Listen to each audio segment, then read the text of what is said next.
Magdamag na lubog sa tubig baha ang isang barangay sa Navotas City. Ayon sa ilang residente, ngayon lang nangyari ang abot dibdib na baha sa kanilang lugar. May report si Rod Lagusan. Matapos na dumaan ang bagyong Uwan sa Luzon, Lunes ng umaga, ramdam pa rin ang malakas na hangin at ang paghampas ng alon dito sa Navotas City na nakaranas ng malalaking storm surge na sinabayan pa ng high tide. Ating gabi, halos 2 floors yung taas nung bato ng tubig dagat dito eh. So you can just imagine, ganun kataas, pasok lahat sa communities dito. Ang lugar ng Pitong Gatang sa barangay Sipak, Almacen na lubog sa baha na nangyari bandang 9 ng gabi hanggang 1 ng madaling araw. Ngayon lang po ito, inabot po namin po. Tamanda po akong ganito, ngayon lang po kami inabot. Hanggang dibdib ang tubig namin dito sa Pitong Gatang, sa Sipak, Almacen, ngayon lang nangyari.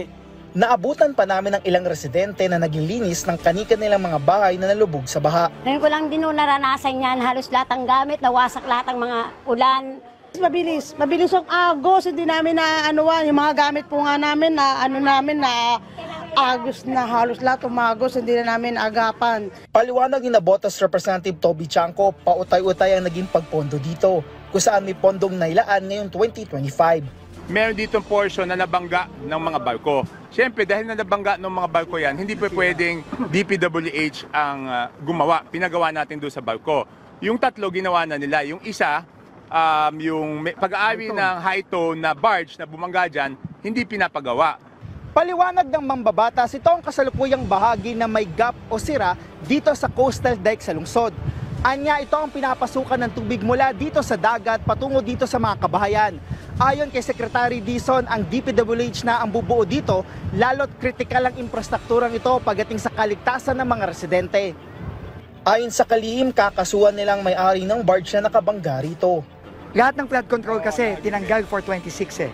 Pero since ito, kitang-kita naman natin na critical, no, ipopropose ko na lalo na ngayon, nag-declare na ng state of calamity ang Pangulo for 1 year. Then we will use all available quick response funds to finish finally itong mga proyektong to. Oras na matapos ito, wala nang lulusutan ng tubig at maiibsan na ang pagbaha sa lugar.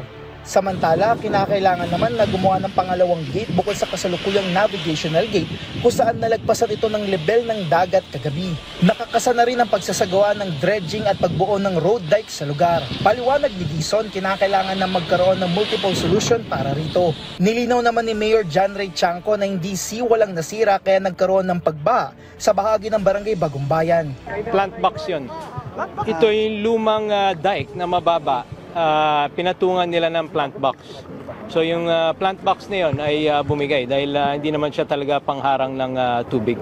Matapos naman humupa ang baha sa ibang bahagi ng Navotas, ay nilinisan ng mga kawani ng lungsod ang basurang dinala nito. Para sa Integrated State Media, Rod Lagusad ng PTV.